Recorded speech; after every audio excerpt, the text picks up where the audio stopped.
আমি আজকে আপনাদের মাধ্যমে সমস্ত শ্রীরামপুরবাসী এবং বিধানসভার যারা নির্বাচক মণ্ডলী তাদের কাছে একটা মেসেজ দিতে চাই যে আমরা শ্রীরামপুরে আইনের শাসন প্রতিষ্ঠা করার জন্য প্রতিজ্ঞাবদ্ধ এবং আপনারা দেখতে পাবেন খুব শিগগিরই যে শ্রীরামপুর থানা এবং যারা প্রশাসনের মধ্যে আছেন তারা এই আইনের প্রশাসন আনার জন্যে যথাসম্ভব চেষ্টা করবেন।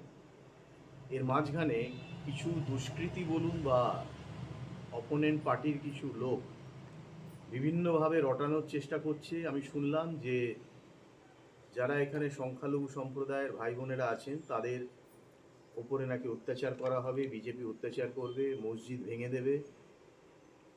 তো আমি বুঝতে পারলাম যে এটা একটা সাম্প্রতিক কালের এটা সবথেকে বড় ঘটনা হতে চলেছে যে তারা বিজেপির এই জয়কে মেনে নিতে পারছে না এবং একটা সাম্প্রদায়িক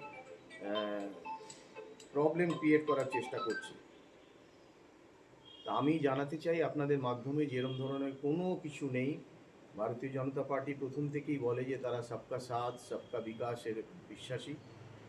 আমরা কোথাও কাউকে এ ধরনের কোনো নির্দেশও দিইনি। আমাদের পার্টি কর্মীরা এ ধরনের কাজ করবে না, তারা সংযত, তারা চায় প্রত্যেকের উন্নয়ন, প্রত্যেকের ভালো শ্রীরামপুরে। সুতরাং এতে যেন কেউ বিব্রত না হন, কেউ ভয় না পান। আমি তাদেরকে অ্যাসিওর করছি, কেউ যদি কোনো কথা আমার নামে বলে, আমি শুনলাম এখানে দু একটা কথা হয়েছে যে এখানে যে ইউরেনাল জায়গা আছে কোর্টের কাছে ওটা নাকি আমি ভেঙে দিতে বলেছি, সুইমিং পুলে নাকি কিছু গণ্ডগোল হয়েছে সেটা নাকি আমিই বলেছি। তো এই রটনাগুলো যারা শুনবেন তারা সরাসরি আমার সঙ্গে ফোনে কথা বলবেন। আমি আপনাদের কাছে আছি, আমি আপনাদের সঙ্গে আছি।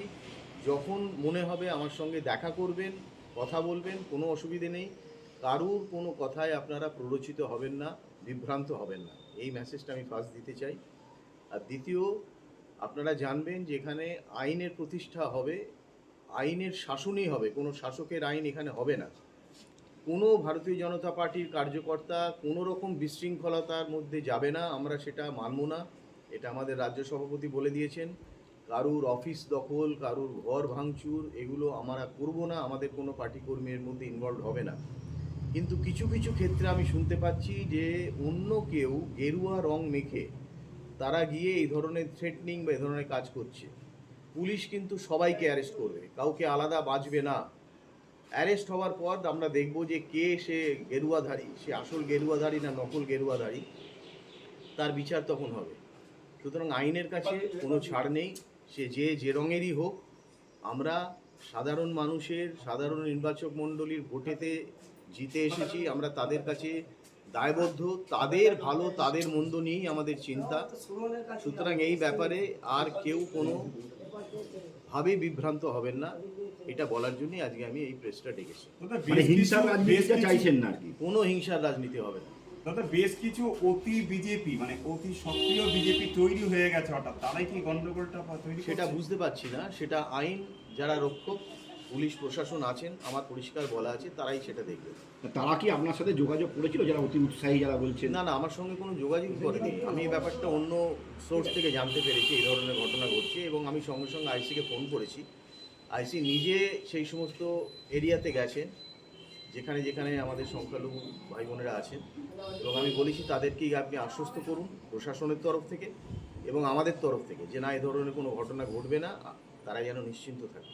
আরেকটা বিষয় হচ্ছে, আপনি আইনের দ্বারস্থ হয়েছেন, তেমনি কর্মীদেরও কি বার্তা দিয়েছেন? এই তো আপনাদের মাধ্যমে বার্তা দিলাম এবং প্রত্যেককে আমাদের যা বলার কাল থেকে আমরা বলতে আরম্ভ করেছি পার্সোনালি, আর আপনাদের মাধ্যমে এই বার্তাটা সবাইকার কাছে দিয়ে দিলাম।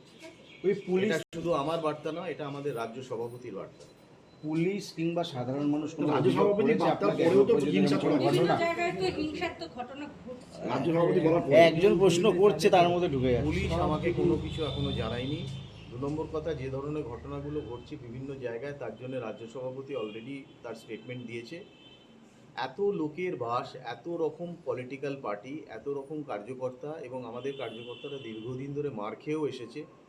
তো সেখানে কোথাও কোনো বিচ্যুতি হয়ে গেলেও যেতে পারে, আমরা অস্বীকার করছি না, কিন্তু সেই বিচ্যুতিটাকে আটকাবার দায়িত্ব আমাদের। তার জন্য আমরা যেটা স্টেপ নেওয়ার সেটা নিচ্ছি, আমাদের রাজ্য থেকেও নেওয়া হচ্ছে। স্বয়ং নরেন্দ্র মোদীজি ওখান থেকে দিল্লি থেকে পরিষ্কার বার্তা দিয়েছেন যে কোনো কার্যকর্তা যেন এ ধরনের কাজে ইনভলভ না হয় পার্টি সেটাকে সমর্থন করবেন না। বিজয় মিছিল কি করা যাবে? বিজয় মিছিল আজকে হওয়ার কথা ছিল, কিন্তু আমার রাজ্যে একটা মিটিং, জরুরি একটা সভা হবে আগামী 9 তারিখের ব্যাপারে, সেই জন্য আমার আজকে যেতে হবে, হয়তো কাল হতে পারে। বিজয় মিছিল না করারও তো একটা বার্তা দিয়েছিলেন। না, বিজয় মিছিল না করার বার্তা কেন দেবো? বিজয় না, আপনি মিছিল নয়, সব মানে দল করে, জেলা থেকে। অসুবিধে কি আছে? বিজয় মিছিল শান্তিপূর্ণভাবে হবে। বিজয় মিছিলে বিকটভাবে ডিজে বাজানো হবে না, ওই সংস্কৃতি এখান থেকে তুলে দেওয়া হবে, হবে না ওটা। আমি বারণ করেছি, ওই চিৎকার করে মানুষকে মানে প্রবলেমের মধ্যে ফেলে কোনো কিছু আমরা করবো না। 25শে বৈশাখ মানে রবীন্দ্র সংগীতেই শুরু। রবীন্দ্র জয়ন্তীতেই কি শুরু? হ্যাঁ, সেটা প্রধানমন্ত্রীর বার্তা থেকে আপনারা বুঝেছেন, তিনি পাঞ্জাবি পায়জামা বা ধুতি পরেই এই বার্তাটা দিয়েছেন। তো 9 তারিখ রবীন্দ্র জয়ন্তী আমাদের বাঙালিদের একটা সবথেকে বড় উৎসব। আমরা চাই যে আমরা বাঙালি, এবং শুধু বাঙালি নয়, পশ্চিমবঙ্গবাসী যারা পশ্চিমবঙ্গে বাস করে প্রত্যেকেই এই দিনটাকে মেনে চলেন। তো আমরা সেই দিনটাতেই এই কার্যক্রম রেখেছি। তৃণমূল গতবারও যখন তৃণমূল ক্ষমতায় আসে তারা রবীন্দ্রসঙ্গীত বাজানোর নির্দেশ দিয়েছিল রাজ্য জুড়ে, সেইটাই কি গতবারে কি হয়েছে, আগে কি হয়েছে, সেই ব্যাপারে আমরা আর যেতে চাই না। আমি মানুষকে বলবো আগামী দিনের দিকে তাকিয়ে দেখুন, পেছনে তাকাবার দরকার নেই। বাংলার সংস্কৃতি? মানে সুশাসন আমরা দেখতে পাবো। 100 বার দেখতে পাবে।